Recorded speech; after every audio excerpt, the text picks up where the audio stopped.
We're here to talk private credit.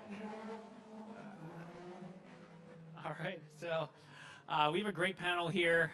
Talk about private credit with some of the largest, most successful firms in both alternatives and private credit.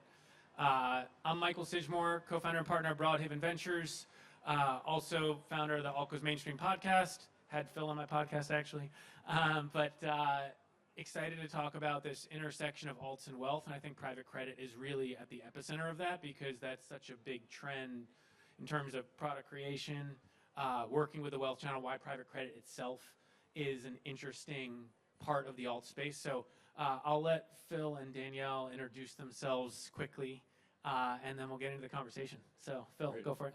Sure. My name's Phil Huber. I'm head of portfolio solutions for Cliffwater.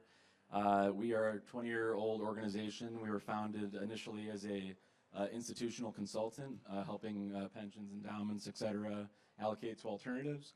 And then a little over 5 years ago, we became an asset manager as well, and we are now the largest interval fund platform in the market. We have 3 strategies, 2 private credit-focused interval funds and 1 private equity. Danielle? Thanks. Hi, everyone. Danielle Pauly. I'm a portfolio manager at Oaktree Capital, investing in both public and private credit. Oaktree's an LA-based global asset manager, been around since the 90s. And in 2019, we formed a partnership with Brookfield, and through our Brookfield Oaktree Wealth Solutions, we offer now products for the wealth channel, interval funds, BDCs, the interval fund, which I help manage, ODIDX, and I'm just excited to be here and a part of this conversation. Well, Danielle, I'd love to start with you. You've obviously, as a firm at Oaktree, seen so much in terms of the evolution of private credit or credit in general, and then certainly private credit and some of these structural changes that the industry is going through with move away from banks to private credit firms. Can you just give us kind of zoom out and walk us through some of these structural changes that the industry's gone through and why private credit makes so much sense right now? Yeah, it's a great question and a really good place to start. You know, I mentioned Oaktree was founded in the 90s, but the founders had been investing together since the 70s and the 80s, and a lot has happened since, but it was really the early 2000s at the firm where the first fund designed to lend to companies in the lower middle market was formed. And so we began those efforts then. I didn't start my investing career until '07. Great time to start, by the way, right before '08. Me too, yeah. And, you know, it was really during the global financial crisis where things started to change. And banks, because of regulation, could no longer really be the predominant lenders. And a lot of that risk, as you pointed out, moved into the hands of asset managers. And that's when things really picked up. But it was also because of the 0% interest rate environment, which led to really cheap debt. And so there was a lot of mergers and acquisitions in the form of leveraged buyouts that needed to get financed. And so private credit just started to boom. I think back then it was a $500 billion market. Today it's 1.5 trillion. Yeah. 0.7, still growing. Yeah, I think that's also a great transition to Phil. So you're at Cliffwater now, obviously one of the largest firms in the space, particularly on the interval fund side. But before this, you were CIO at what's now almost a $20 billion wealth platform. Yeah, $25 billion wealth firm. So I spent 16 years before joining Cliffwater at the start of this year on the RIA side of the business, and most recently as CIO of Savant Wealth. And so that was a big part of why I came over to Cliffwater was familiarity with the products and a lot of conviction, and just not just the growth of alternatives in advisor-driven portfolios, but this idea that quality and convenience don't need to be mutually exclusive.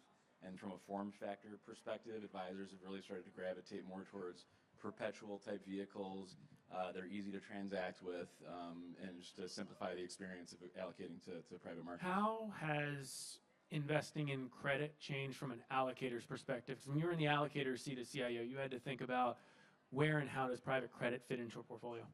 Yeah, a few different ways. One is, I think in the, call it maybe mid-2010s, there was a lot of skepticism, I guess, around the asset class, and maybe a lot of battle scars from the GFC, where anything with credit in the name, was looked at with a different eye.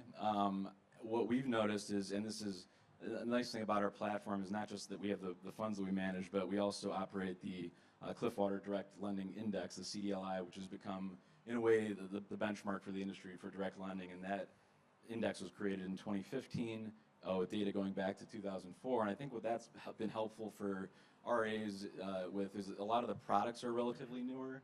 I mean, even our flagship fund, it's 5 years old now, which is nice, but it's not that long of a period. And I think advisors want more data to better understand like the risk return expectations, worst case scenarios. And when you have a longer data set to work with, it could be helpful just to help illustrate how the asset class performs in different environments. And so with that index data, what we've noticed is as the asset class has matured and grown and institutionalized, the quality has risen as well. And so in our index, I think it was about 38% was senior debt in terms of the underlying constituents back in 2009.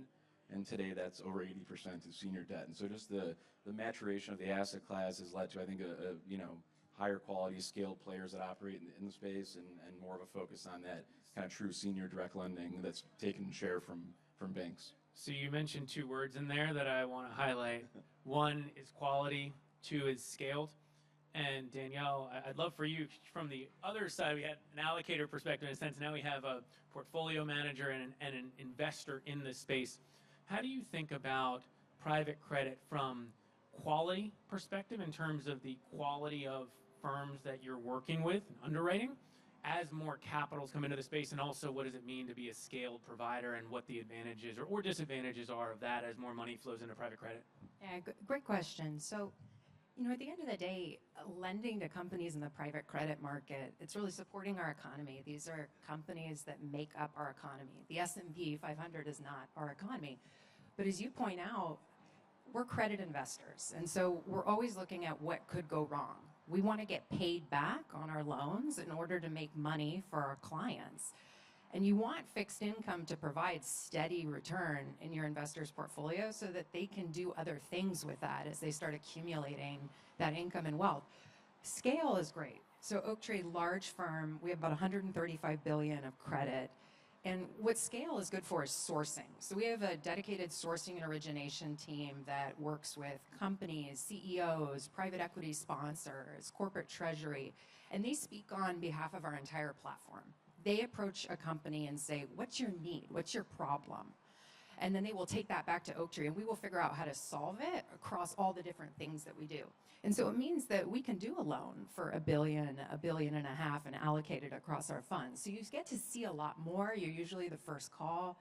But at the end of the day, as you point out, the underwriting and getting the credit right, that's the most important part. And so you do need a lot of skills, expertise, not just on identifying the companies and figuring out if they're good ones through analysis, but structuring, having lawyers on your team. Distressed is a big flavor today, and you want to avoid those types of outcomes.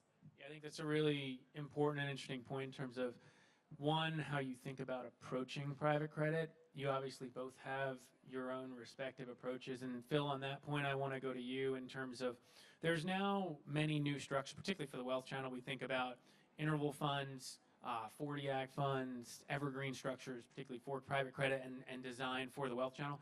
How has the structure of a fund changed the way in which, you think about private credit, maybe more broadly, the industry is approaching private credit from both capital raising and then allocation perspective? Yeah, I think, and one of the things that I think makes our model and platform distinct from, let's say, an Oaktree is Cliffwater is not a originator of loans. So the way we operate and structure our vehicles is to use what we call a multi-lender model.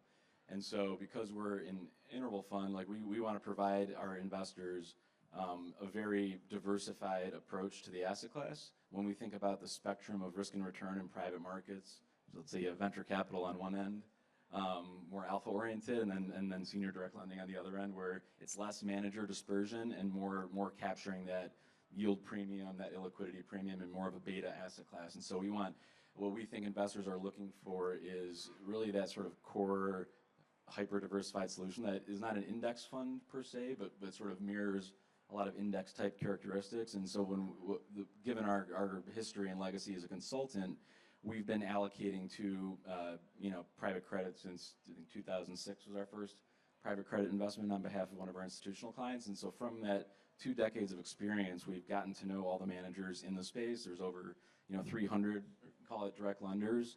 and we've got an A, B, C rating system for those, and then that's really what we try to deliver in our flagship fund is exposure to 20 plus of those A-rated managers in a very risk managed, diversified, low leverage type structure.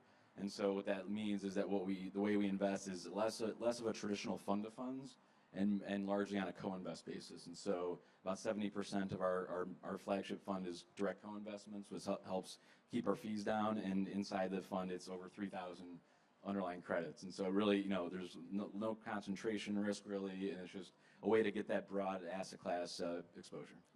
I want to ask this to both of you, but how do you both approach and think about all of this capital going into the space? What does it make you think about in terms of how you think about your strategy? Danielle, we'll start with you, and then Phil, we'll go to you. A lot of money has come into the space, but I think that it's coming at an exciting time for credit. You have yields that are at above average levels, and so there's really attractive opportunities. Also, at this point of where we are in the cycle, if you look at history, credit has outperformed equities on a go-forward basis. So I think it's a great time for the capital to be coming in because we have a lot to do. And that might even increase as things progress. I'm excited about the opportunity now to be managing funds for others than sovereign wealth funds, pension plans, endowments. I think it's amazing that alts are being democratized and going into the hands of all of us. And so as I'm thinking about managing those funds, I think keeping that income is ever important because interval funds and BDCs have to distribute all of their income. That's a difference from managing an institutional drawdown fund where some institutions opt out of that. And then also liquidity. So a lot of these are semi-liquid. And so we need to ensure that we have some liquidity in the form of public debt. And deciding what public debt to put in, what types of structures, changing those allocations, that's really important too. Phil, how do you think about that? Yeah, in terms of, I guess, scale and just flows, like there's, obviously the asset class has grown quite a bit in the last several years. We think it's important not just to look at the supply of lending, but also the other side of the equation, the demand. And the data that we've explored and done research on, if you look at most of direct lending is private equity buyout financing. And so when you look at the supply and growth of direct lending as a percent of the middle market financing needs, it's actually been relatively stable over the past call it 10 years or so, and that's just attributable to private credit continuing to fill the void where banks have retrenched. Where our view is that the ultimate arbiter of supply and demand is going to be spreads, and what would be worrisome to us is if we were looking at historically low credit spreads, and that's just not what we're seeing. In terms of us scaling our fund has grown to over $21 billion of AUM now. It's grown a lot. What's been remarkable is that we just hit our 5-year anniversary a few months ago, and when the fund initially launched, I think it was like 150 million. What's been remarkable is just how consistent the portfolio exposures have been. So in other words, we haven't had to sacrifice quality as we've scaled, and I think that's a direct beneficiary of this model we have, where we're not forced to deploy, just to deploy, because we have all these origination channels we can tap into with our investment partners. And so when we look at the portfolio 5 years ago versus today, the average loan to value, the percent first lien, percent sponsor-backed debt, average credit spreads are just remarkably similar today. And so I think that's just goes to show, just because something grows a lot in a short period of time, it doesn't need to be at the detriment of returns or quality or anything like that. On that point, you're both credit investors, so I'm going to ask you what worries you the most. So what, Danielle, are you most worried about going forward in private credit? I just talked about how exciting the opportunity is, and I do think that's the case, but because of the high interest rate environment, there is a cohort of borrowers who are really in trouble, where their capital structures were not contemplated. We've seen, a 500 basis point increase in rates that increases their interest burden. So there's something like 10% of the leveraged loan market that's hurting. And we're very concerned. Our primary job is to avoid, lending to those companies, but to the extent that we have lent to them, working with those borrowers to figure out solutions to help them to a lower rate environment. So that's what keeps me up at night, the credit risk. And Phil, what Yeah, I would echo you. Yeah, I mean, at the end of the day, it's not a free lunch. I mean, the asset class is delivered 6 to 7% net, returns above treasuries historically, and that's compensation for bearing non-investment grade credit risk. And so the way we think about how do we sleep better at night, it's how do we, well, if you think about where things go wrong in credit, it's usually some sort of cocktail of concentration and high leverage. And so what we like about the interval fund wrapper is it's constrained. You can only go up to half a turn of leverage. A private BDC, by comparison, can go up to 2 times leverage. And when we look at our portfolio and the number of credits we have, our largest single credit is about 70 bips of NAV. If you look at the top 25 BDCs, the average largest single credit is about 5%, and the average largest 10 credits represent about 40% of those portfolios. And so, things can go wrong in credit, but I think we just sleep better at night knowing that we've tried to risk manage that by just maintaining a lower leverage profile and not having any real concentration risk. And we're just trying to deliver our clients the beta of the asset class. And when you know what your upside is with yield, your net return's a function of credit losses and fees and expenses. And so we do what we can to try to reduce both of those. You mentioned word in there, leverage. I want to talk about that in relation to the wealth channel. We were talking about this a little bit earlier, that certain investors actually are investing into private markets and maybe even credit and applying leverage to it as well to get a little bit of extra juice in their returns. How do you think about how the wealth channel in particular, but LPs are approaching private credit? Are they thinking about adding leverage to get squeeze a little bit extra return? Are they not? Are they being a little more cautious, especially as we go into what may be an uncertain environment, potentially lower rates, certainly with a rate cut now? But how do you think about how the wealth channel is approaching allocating to private credit? It's so diverse. I hope investors in the wealth channel are approaching it with a little more caution.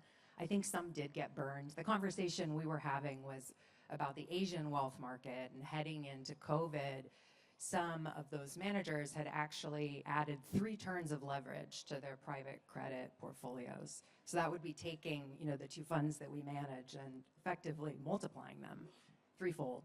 And that didn't go very well in that period because of the drastic mark-to-market changes and what was happening and the need to put up capital. And so I think some learned their lesson.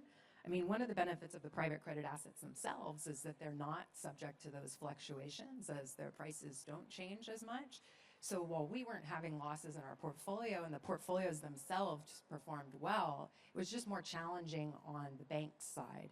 So I don't think that you need to apply leverage with the types of yields that you're getting today.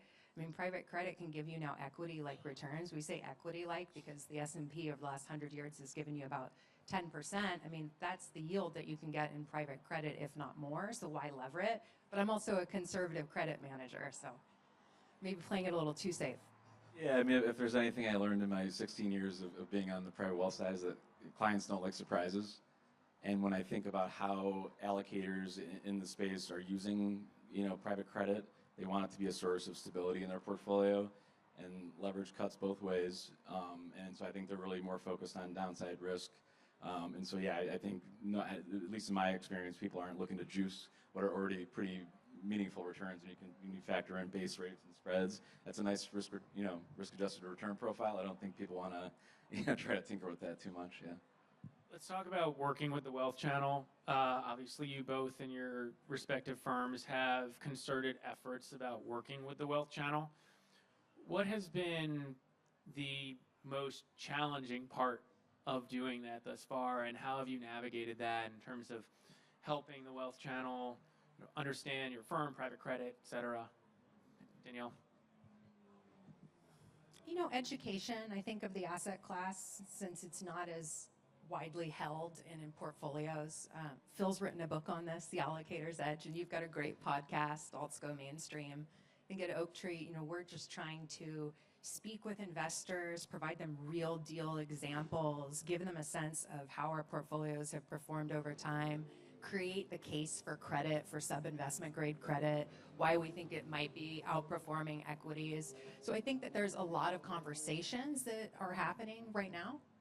How do you, as a follow-up, how do you think about where credit fits into a portfolio? And when you're talking to them, there's obviously, you could do liquid credit, you could do illiquid credit.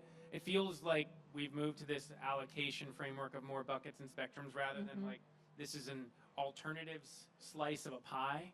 Yeah. How have those conversations changed as you've started to work more and more with the wealth channel? It's a great question. I tend to prefer a multi-asset approach and having a mix of public and private investments in your portfolio so that you can be more nimble and tactical depending on the environment. Private credit is great because it's giving you a steady income stream. But when there is volatility in the markets and prices are trading down, you want that ability to go and buy discounted securities. And so having a portfolio that can do both, I think just gives you more of an all-weather approach. And so I think the conversations are evolving more to that instead of just sticking with individual asset classes. Because at the end of the day, if you're a wealth advisor, you're not just allocating to credit. You've got many other things to think about in your portfolio. So why not, outsource part of that tactical asset allocation to an investment manager? Phil, you wrote a book on asset allocation. You've been a CIO. How have you thought about how private credit fits into a portfolio and an asset allocation framework? Yeah, so a quick shameless plug. Our booth is right behind everybody, and we do have copies of my book as well as our founder's book on private debt. If anyone wants a copy or some more materials back Signed there. copies, right? I'll sign them, yeah, of course. I think when it comes to just education, I think there's no magic to it. It's just consistency is key. And I think we try to be really regular with what we publish in terms of research, and we do a lot of webinars and just find a lot of various touch points just to continue to help educate our audience, many of whom are kind of newer to these parts of the market, and trying to determine, okay, if I'm going to put this in the portfolio, how do I size it, where do I take it from, et cetera. In terms of, there's no one right way to do it. Some of it's just semantics, to a degree in terms of what bucket it should go in. I think and we have, we have multiple strategies in credit. One, the senior direct lending, which I've kind of talked the most about. Like, we're seeing a lot more advisors use that as a substitute for public non-investment grade credit, and really actually treating it as part of more of their fixed income sleeve as opposed to something in the alts, part of their bucket. I think it's a little bit of a chameleon asset class in that it does have that nice consistent yield component and stability to a portfolio that you would expect from fixed income, but also the diversifying properties that people are looking for in alternatives. And in 2022 being a good example where, the 60-40 portfolio, was challenged quite a bit. And we saw, mid-single digit positive performance out of direct lending. And so I think what's changed in terms of allocation, and this is, I think, with any asset class, is that when it's newer and people are less familiar, it's more like I'm going to dip my toe in, maybe 2-3%. I think what we're seeing more and more of is advisors developing a really strong degree of conviction, and in some cases, model portfolio allocations in the 10 to 20% range. And so thinking of it more as a core asset class as opposed to a kind of smaller satellite piece of their overall portfolio. All right, we're going to do a quick fire round, one word or one sentence response to my question. So, most exciting part of the private credit universe, Danielle? Like direct lending, asset-based finance, whatever you think it is. Rescue lending. Why? I think we talked about, these higher rates being really challenging for some borrowers. And so there's an opportunity for those that do have scale and expertise to come in and offer capital to help get those companies through to a better interest rate environment. We're seeing a lot of lender-on-lender violence and a lot of situations that require, very nuanced capital solutions. So those types of capital solutions, I think that's only going to grow and be a really interesting opportunity for those in the wealth channel to benefit from. Phil? Same question? Yeah. I'll just say I'm excited about the expanded toolkit that allocators and advisors have in private credit. I think we tend to use direct lending and private credit interchangeably, but there's a much broader spectrum of these various private debt types out there that I think are maybe earlier in the adoption curve, and maybe less availability from a product standpoint, but that's starting to change. And so I think for folks that like the asset class but don't want to put all their eggs in one segment of it, there's the ability to really diversify broadly across the spectrum and a lot of different maybe potential enhanced yield opportunities or certain segments that have less structural correlation to broader macro markets, things like royalties or litigation finance that can act a bit more like alts, true uncorrelated alts. Yeah. That's a great way to wrap up the panel. It acts like uncorrelated alts. We'll see what happens in 2025. Thanks so much, Danielle, Phil. Thank you. Thanks, Michael. Fun. Thanks, everyone. Thank you.